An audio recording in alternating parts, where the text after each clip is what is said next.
Good evening, ladies and gentlemen, and I welcome all of you back to another Chris Chan Quickie Reading.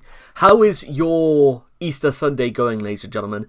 Now, I know fine well that I'm at work, and I'm going to be at work for literally 10 whole days since this Wednesday that's just gone, so it feels very, very strange to, not be at, go to Mass during Holy Week, at all because of work.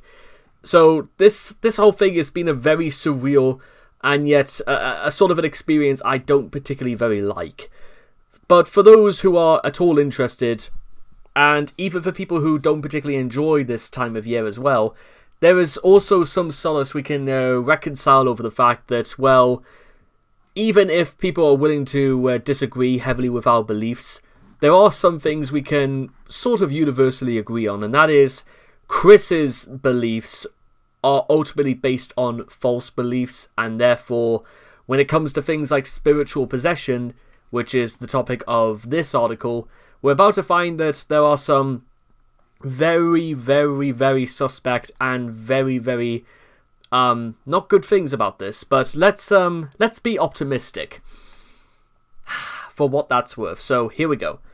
I have already told Barbara directly about the body swap. She took it very cool and calmly without any emotional outbursts or distress.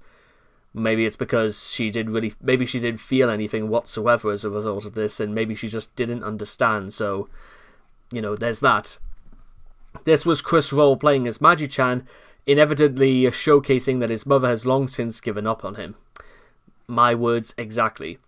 Spirit possession is the belief that spirits can possess a person's body. Chris believes he has experienced possession by his imaginary friends.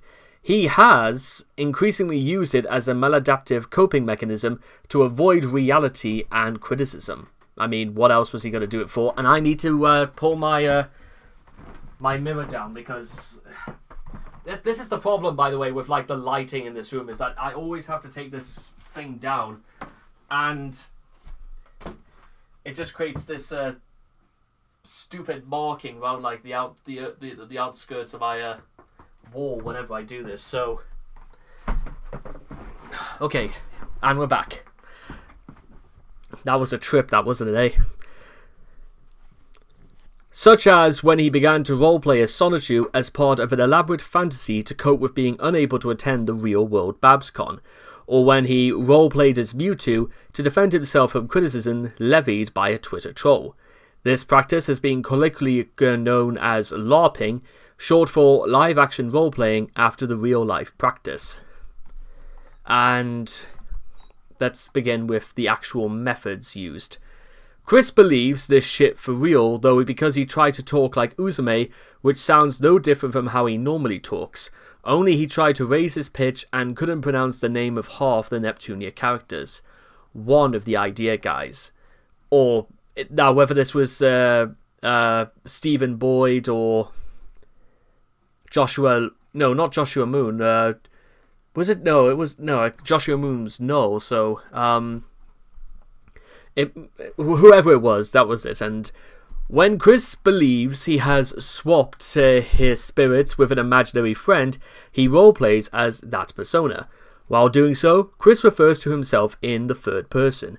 In calls and videos, he tries to change his voice and vocabulary, but usually fails.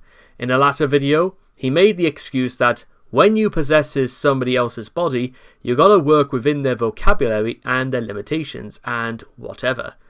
He sometimes changes the profile picture and name of his social media to match the OC he is possessed by. Chris appears to have forgotten he can do this on Twitter, forcing him to preface his tweets with Sonichu, to remind followers of the roleplay. He also changes his signature on occasional drawings to match the OC's name. This behaviour was unseen from Chris until the Idea Guys, the TT Squad, and various other enablers roleplayed as characters from Quickville to bend Chris into their will.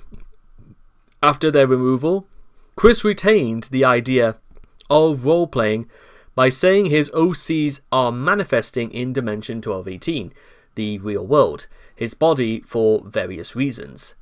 While role-playing, Chris says things that would sound very weird from Chris's mouth. While role-playing as Magi-chan, for example, he called Barb a guilty pleasure waifu, ill, and ill. He might say this to prove that he is no longer Chris, as he would never say such a thing. Right? Mama,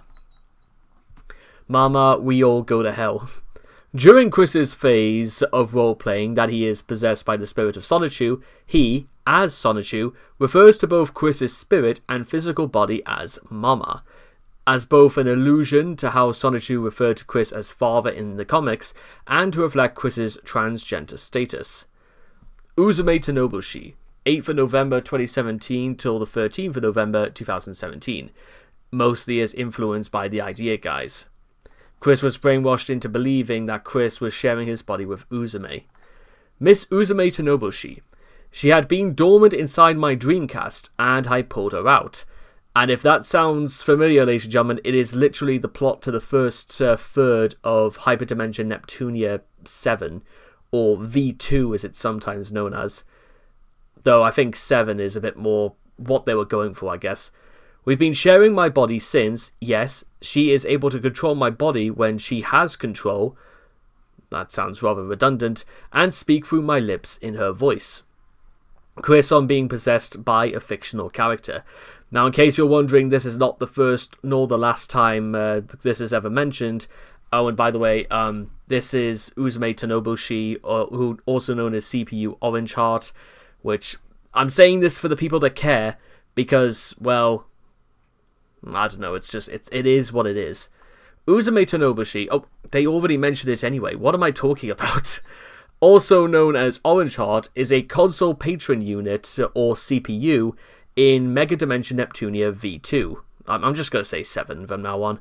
She represents the Sega Dreamcast, and so far, she is the only female character that Chris has ever LARPed as. On the 8th of November 2017, Chris was brainwashed by an idea guy into believing that he was sharing his body with the spirit of Uzume.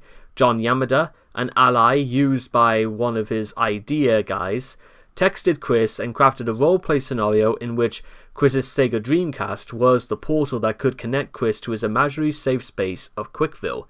Guided by suggestibility, Chris subconsciously filled in the roleplay scenario further, believing that Magi-chan teleported to the real world, scanned the Dreamcast, and confirmed there was a powerful force inside the console. Chris left the console on for 24 hours to charge it, and then touched it, getting shocked and interpreted this as pulling out Uzume, a fictional character, into his body.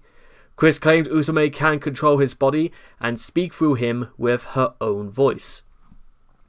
On the 13th of November, he retconned his delusion, saying that he had not been sharing his body with Uzume, but a clone of her named Orange Spiral Seal.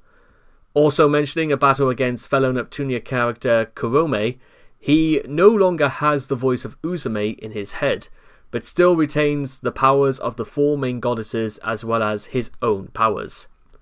Magi-chan Sonichu.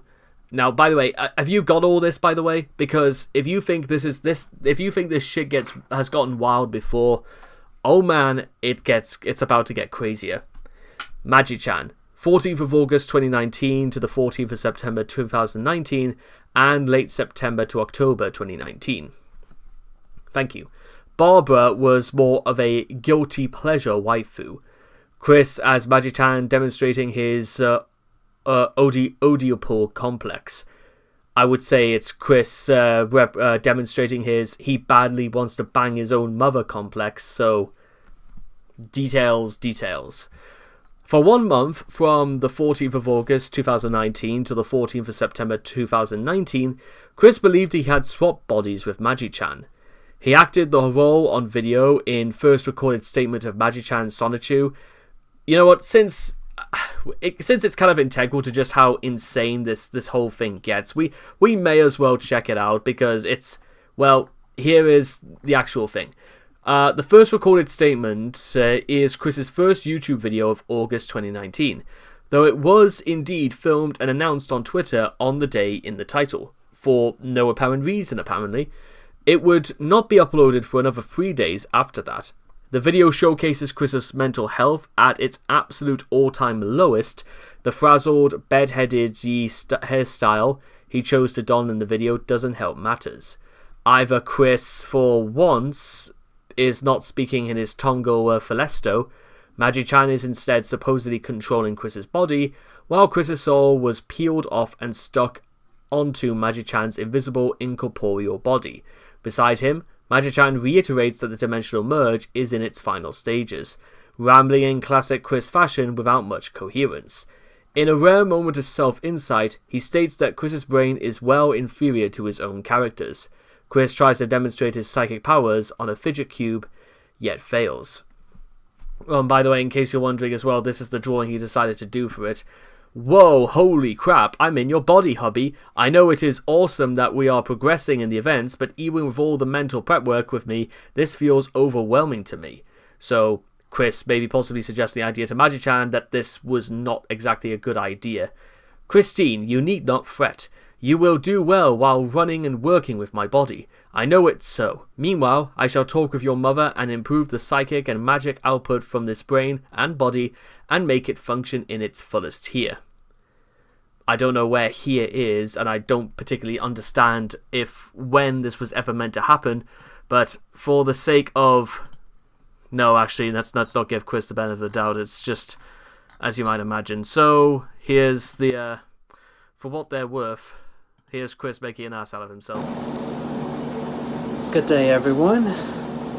It is I, Magi-chan. I know I've discussed this before when talking about the dimensional merge, but it's an open statement on just how bad Chris's state of health has become, because any time he's ever had to make any videos in this period, whether it's the dimensional merge or spirit possession, Chris always looks like he's either having a series of small strokes, or Chris just does not look like he's been taking care of himself. We all know it's a combination of this and amongst other things, but for what they are worth, I think it's just worth putting it out there. And this is the sort of thing, ladies and gentlemen, as I said it before, when things go unchecked, this is the sort of thing that can happen. So, yeah. Sonichu. I have taken possession of Christine's body, as we have swapped bodies. Her soul is in my body, as you can see right behind me, on the opposite side of the dimension curtain. I am recording this today, as definitely backed up by Christine's second phone. It's August the 15th.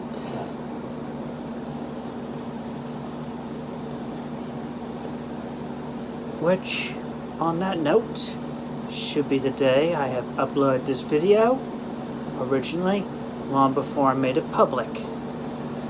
You could definitely tell that it is I as opposed to Christine, not only in the vocal tones, but also my behavioral patterns.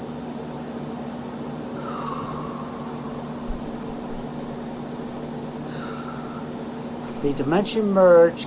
and mind you, another thing as well that should be noted is that behavioral patterns, well, one behavior that remains the same is that when Chris absolutely does not go anything by a certain script, he just literally phones it in. I mean, again,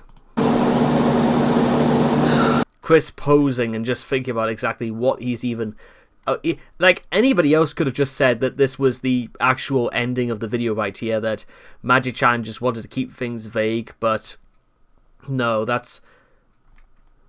I don't get it. Maybe we should just put it through as I don't get it, and I probably won't ever get it, because I'm not this completely insane, you know what I mean? The dimension merge continues to progress. An event will happen very soon where my body fully comes into this 1218 dimension. And I will be swapped back with Christine, and everything will definitely further progress from there. It is quite different being in a human body, as opposed to my Sonichu body. Especially in the brain. My brain works a lot better.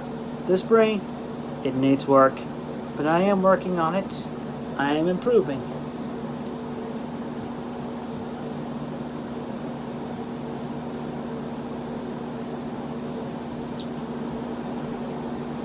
Chris trying to convince people things that we're never going to believe in, and even when he tries to tip his hand as well, he still can't make it turn over. Well, that aside anyway. Yep. Still working on it. That's it. She's got power. I'm helping her find it. And she's borrowing my power too. She'll be making a journey very soon to progress everything there is. I'm just going to end it here by just straight up saying is that, well, no, Chris, you know what you need? You see this bed here? Lie in it for a good couple of days because you look like you need sleep. And this was only a few days after he got back from BronyCon of 2019 as well, if you want a little bit more of a closer statement than this. Try, 26th of November 2019. On the 26th of November 2019, Chris discussed his belief that he had body swapped with Tri Sonichu, an OC and recolor of Magi-Chan created by MKR Night V, in order to work on the dimensional merge, and that he ended the body swap after boosting Tri's abilities and making him overpowered. Which is not particularly new when it comes to Chris and his characters, but what can you do? Sonichu, 15th of April 2020 to the 25th of February 2021. From between these two dates, Chris believed he had body swapped with Sonichu.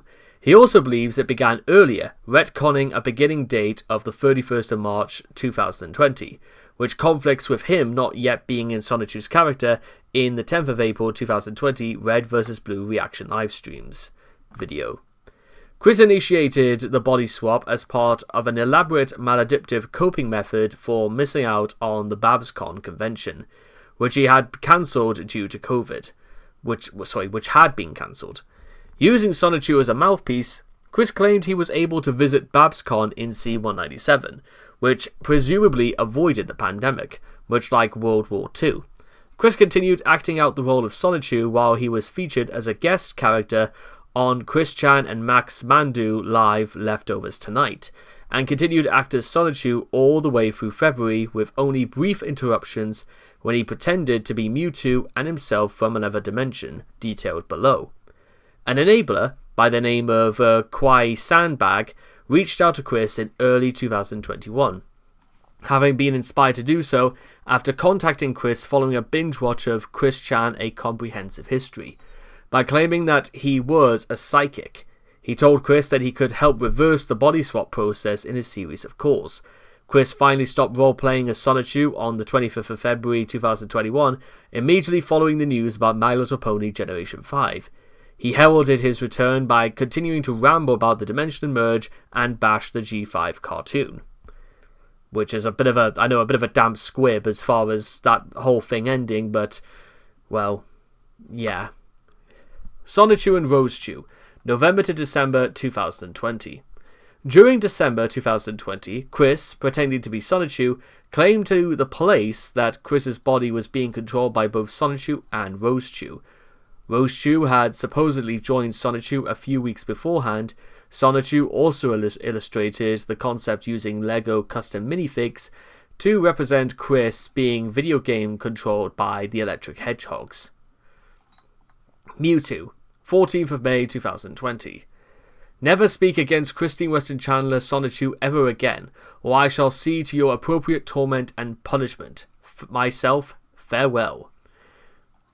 On the 14th of May 2020, to defend himself from a troll who cast doubt on Chris's claims to be leading the Dimensional Merge, Chris paused his role-playing of Sonichu to roleplay instead as his imaginary husband Mewtwo.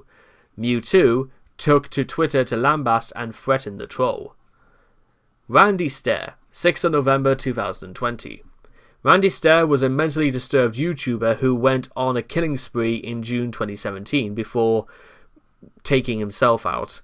For those who don't know, Randy Stair was also the guy who was heavily obsessed with the character Amber from Danny Phantom. Have we got that? Okay. Chris learned about this and took an interest in him after viewing a YouTube documentary by the WCT, also known as Wildcat, who was, I think it was also a troll in league with Bella, but Yeah, there's going to be an entire video about I'm going to do like a long form video about Chris's trolls anyway, so watch out for that. On the 6th of November 2020, Chris believed he channeled the spirit of Stare possessing his transgender ghost sona Andrew Blaze, recording an audio file to help her get a post-death message out. Now, I know, at this point, anybody outside of Chris who, if they did something like this, would be looked upon with disturbing levels of ridicule, because why are you trying to say this about somebody who killed a lot of people? But considering this is, again, it's interesting, it's curious, ladies and gentlemen, because again, like I said, if this was anybody else who did something like this and talked openly about Randy Stare, they would have been mocked and kicked off the internet faster than you could say Amber, Amber, Amber. But this is like one of the least insane things Chris has ever done in his life. Terrible though it was, but insane nonetheless. Robert Chew. Chris roleplayed as his own father, Robert Chew, what he calls his father, according to a summarized jail letter. Good lord. I wonder if he was roleplaying as Robert Chew when... Okay, let's not think about that either. Other versions of Chris. Chris of Dimension 1214, 27th of August 2020. As an excuse to break his solitary roleplay, Chris pretended to be himself from another dimension to answer a short Q&A session on the 27th of August. Chris again roleplayed as 1214 Chris in September. Younger Chris, 1st of June 2021. Chris channeled his post-self in June 2021 after he had begun reading Chapter 5 of Warhol/Chris-chan in order to consult with his inner child and search for unresolved issues. As to whether or not any of these have been answered and whether or not that it's just everything we've known already, you can say that for yourself. And with that being said, ladies and gentlemen, that brings us to the end of Chris's spiritual possession. At this point, I'm thoroughly convinced that Chris is only trying to conjure up new insane things just so that he can remain being listened to. Maybe nobody will take any interest in it, but it's just saying, oh yeah, Chris is also doing this now. We may as well just pull up a chair, grab some popcorn, and see exactly how this plays out. That's kind of really all there is to say about this, because there's nothing in this to believe in, apart from the fact that, well, Chris just suddenly thinks that this is concrete, and this is something that's going to make his life better. Now, again, it's not really for me to say whether or not this has actually improved Chris's life or not, but from all the evidence we've seen so far, especially with what happened in June, well, in July, I should say, of 2021, not very much. So with all that being said and done, I hope all of you guys have enjoyed this, and I cannot wait to see all of you guys again in the next video. Take care, and bye-bye for now.